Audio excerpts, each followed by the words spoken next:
Hey, everybody. Welcome to today's call on the mental basics of badminton. I'd like to cover a few different things today. If you've been around Justin, Imran, and I at all, you know how much we push the routine in between points. Today, I'd also like to talk a little bit about the pregame routine. So, the mental things that you can go through before a match or even before practice. I'll briefly talk about the in between points routine. And then I want to talk a little bit about how to debrief after either a win or a loss at a tournament. And then I also want to touch very quickly on self talk. So, the way that we talk to ourselves before, during, and after match. So, let's start with the pre-game routine. We'll start with a tournament scenario. So, we're going into a tournament, we have a big match coming up, and we're getting all that excitement, nervousness, all that stuff that's going on. So, how do we sort of go about preparing ourselves to perform our best? And I want to highlight that perform our best because that is going to be the key thing. It's not how do we prepare ourselves to win. It's very difficult to know an outcome beforehand. Our goal is to play our best, and the outcome takes care of itself. The best chance we have of winning is performing our best. So that performing our best has to be the primary focus. So there's a lot of different things that athletes do to prepare.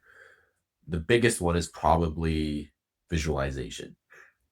And if you're really competitive, you might even be watching videos of your opponent and sort of making some mental tactical notes on how you want to play this person. If you're at a big tournament, you maybe practice in the hall so you have some idea of if there's a draft, if there's a certain side that's hard to see on, sort of these other things that are not under your control that you're going to have to manage. So when you go into your visualization, it's really key to have a clear idea of how you want to play. What kind of style are you going to play? Are you going to be aggressive? Are you going to be counterattacking? Are you going to be putting a lot of speed on the shuttle? But I would say, especially when you're starting out, pick one really key thing that you want to happen in that match. So, for example, if I'm going to a tournament, one of the things that happens to me or has happened to me that really lowers my level is I become very obsessed with tactics and I let the physical aspect of my match drop. So I move slower shuttles, I'm a bit passive, and I'm just thinking about shot placement.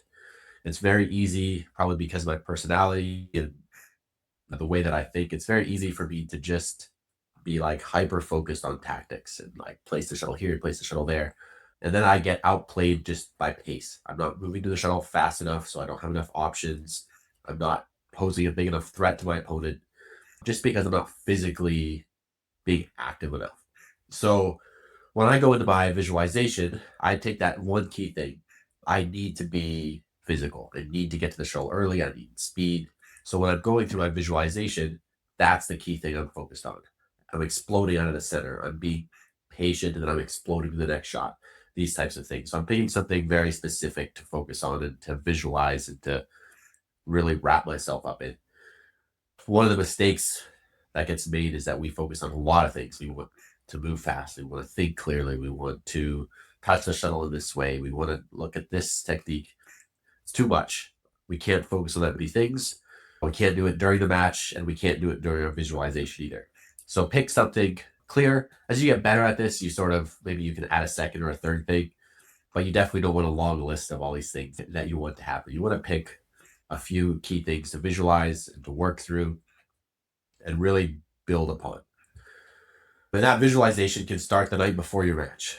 Maybe you're laying in bed, you're visualizing. I'll go back to my example. I'm visualizing moving quickly, getting to the shuttle early, having these other options, and being really confident with just hitting the shots I want to hit. I'm not for a second guessing myself. I'm just visualizing that speed and then visualizing and feeling that confidence of hitting the shot. So that's the night before. The morning of the match comes. I'm doing my warm up, getting my body ready. But this is a really key time to get our mind ready as well. This is where the nervousness can set in. where we start feeling a bit anxious or a bit uptight. And so during this time, we can still have some visualization, still like sort of get that feeling as we're warming up. But this is probably where the self talk comes in really, really big. What kind of things are we telling ourselves in this brief period before our match? One of the biggest mistakes people make is they talk to themselves about the outcome. I'm going to win this match. I'm going to beat this guy. I'm going to really take it to them. I'm looking at that second round and keeping a focus on the future, like too much on the result. And it's really key to talk sort of in the present tense, talk about something that you can control. The outcome is very difficult to control, but we can control how we perform, how we play, how we think. So talking to ourselves about the confidence of our shots, man, this shot's feeling great. I really like this jump out and attack. I'm going to be playing really fast on court. I'm going to get to the net early. I really want to punch the back quarters. So talk about very clear, small things that we can control and things that give us confidence and excitement. So we don't want to talk like, oh, this is going to be a tough match. Oh, this guy's going to like really run me around. Yes, those things might be true. They're not usually helpful to talk about to ourselves. We want to talk in a way that's building our confidence while still being attainable and something that we can actually build on or do. So we don't want to talk to ourselves like, oh, the shuttles are really fast. That's something you can't control. You could say something like, it's fat. The shuttles are really fast. I'm going to attack, right? That's something that you can do. So we want to keep that mental discussion focused on things that we can control and things that help us feel confident and excited. And excited is a big one because that nervousness can either turn into excitement. So I'm excited to be here. I'm pumped to play. I am so excited to compete. Or it can turn into fear. I really don't want to lose. Oh, this is a big match. My ranking points are going to tank if I lose this match. I better win. So that nervousness can take us either direction. It's very important that it takes us towards excitement, not towards fear. So the way that we talk to ourselves helps dictate where that nervousness takes us. And even anxiousness, right? Like could be jittery, could be a bit nervous, stomach can feel a little bit sick.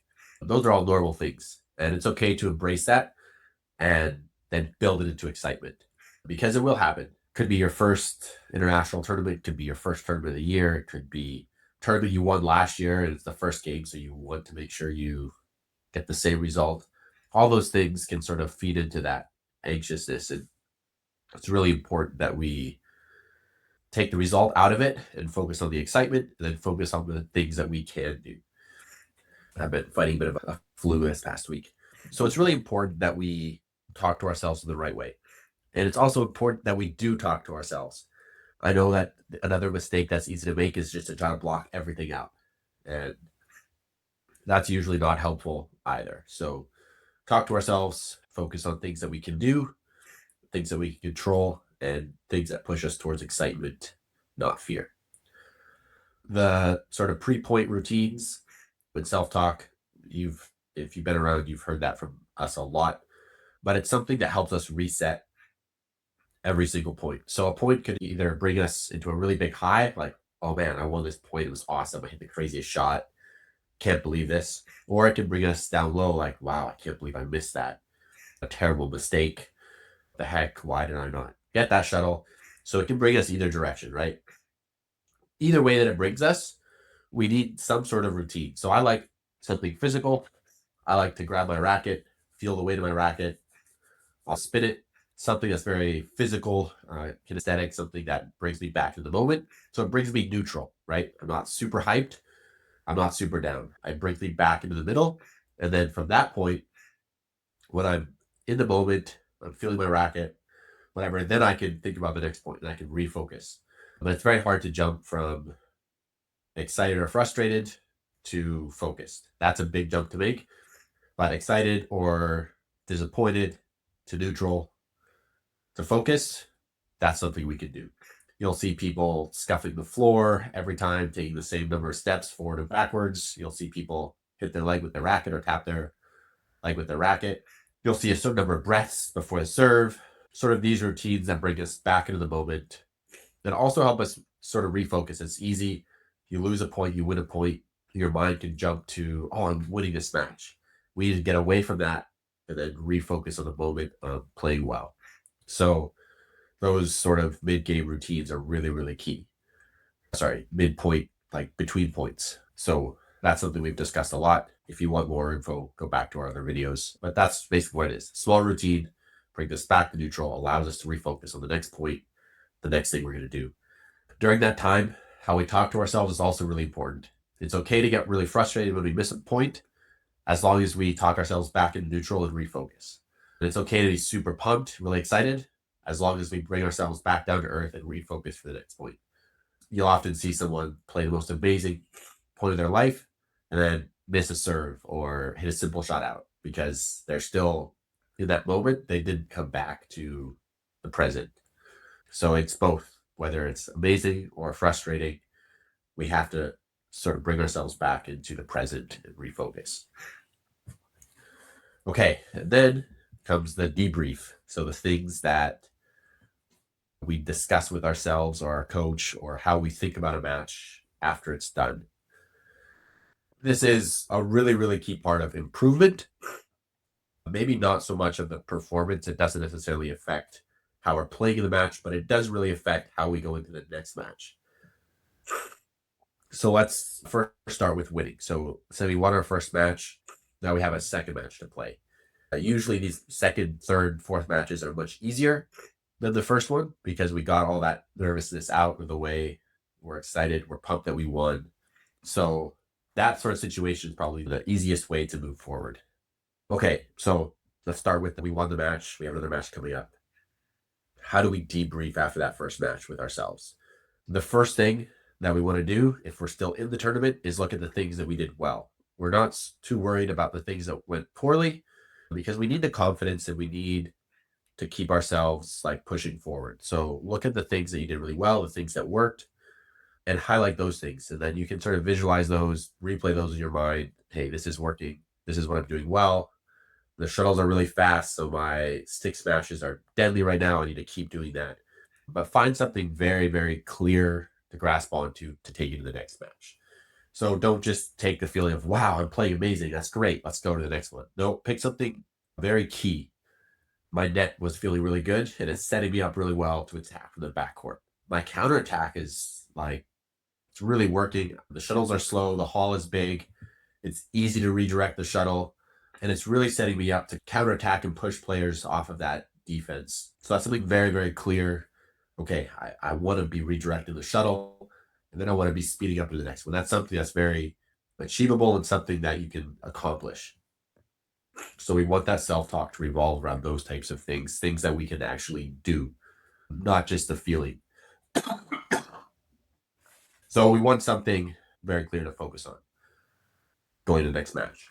Okay, then we say, okay, what if we lost the match? Tournament's over. We had devastating loss, something that like we didn't play well, or maybe we did play well and we just couldn't convert it.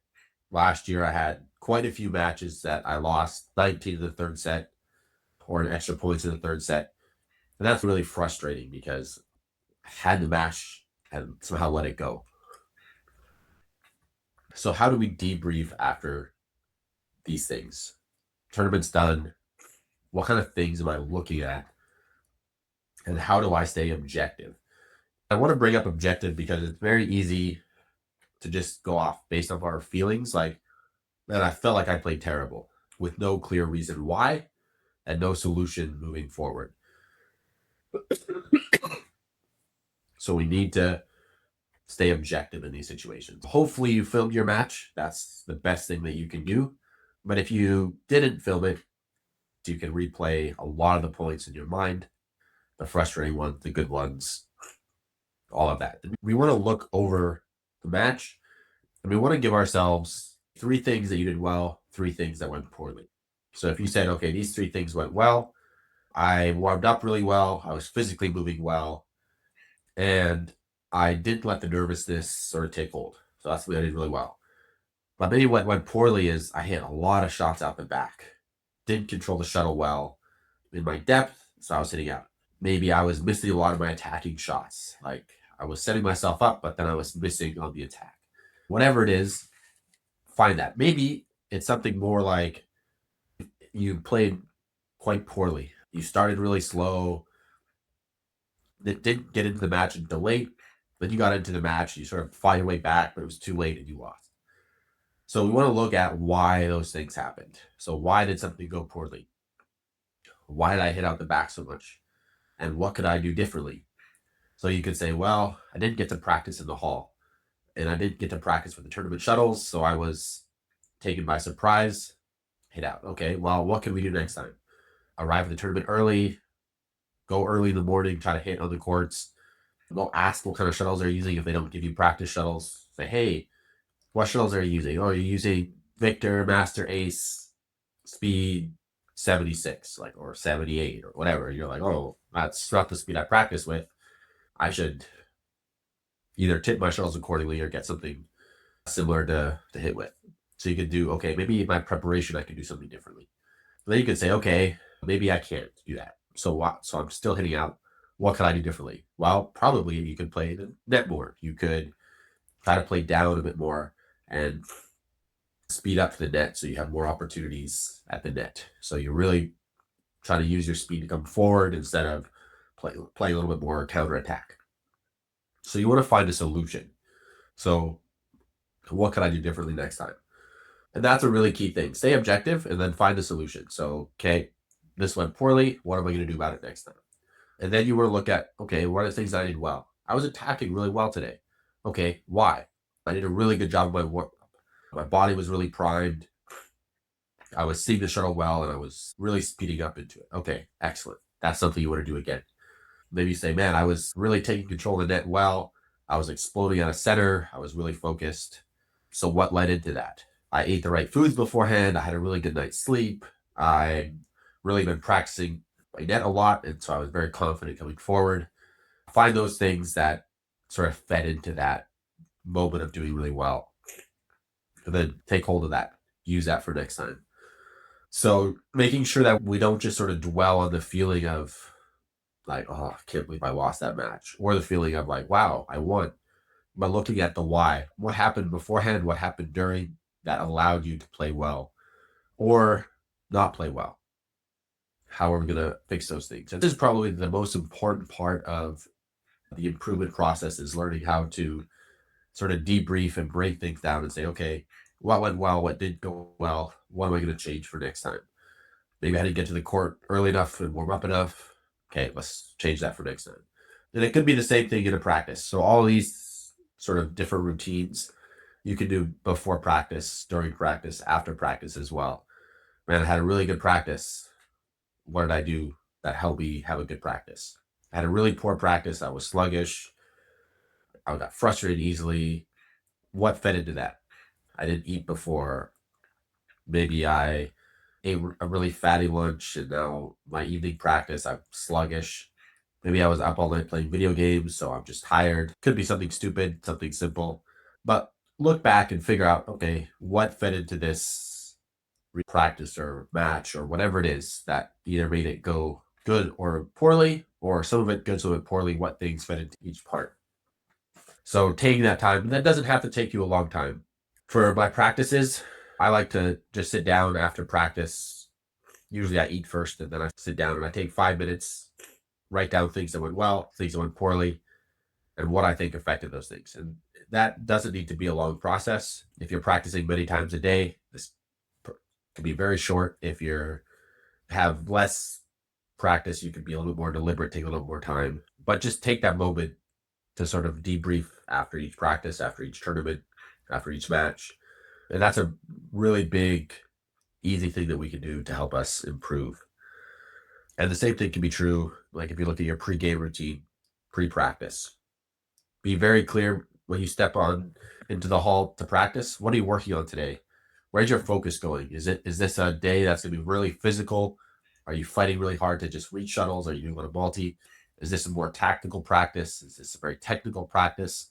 Do that brief visualization, that brief sort of self-talk and say, okay, today I'm working on technique. I'm looking at my forehand side. This is my end goal. This is how I want to be hitting these shots. and this is how I'm going to get there. I'm going to do this practice. Or, man, today's all about agility, defense. I'm going to be doing a lot of scramble drills. Okay, physically get ready, mentally prep, and sort of give yourself that fight. Like, hey, I'm going to have to grind hard today. It's going to be physically really exhausting. I'm going to go in there and work my butt off. I'm going to be excited to be exhausted when I'm done. I'm going to embrace that. Same thing as a tournament. It could be like, the practice is going to be like a hard multi, but you're going to be dead afterwards. You can sort of use that anticipation to either pump yourself up, get ready to fight, and to work hard at that multi, or to sort of fear it and, oh no, today's going to be a tough multi day. So again, with your self-talk, you get to choose which way you go with it, and that's going to dictate how much you get out of that practice. So that sort of self-talk, mental routine, sort of before, during, after, have a big impact on your overall improvement in performance, how you play, and sort of what happens, how much you get out of a match or a practice or whatever it is. Yeah, that's sort of my thing. I hope that you guys have questions. Comment below with your different thoughts, things that have worked for you, things that haven't worked for you, or questions about how to do different sort of mental things.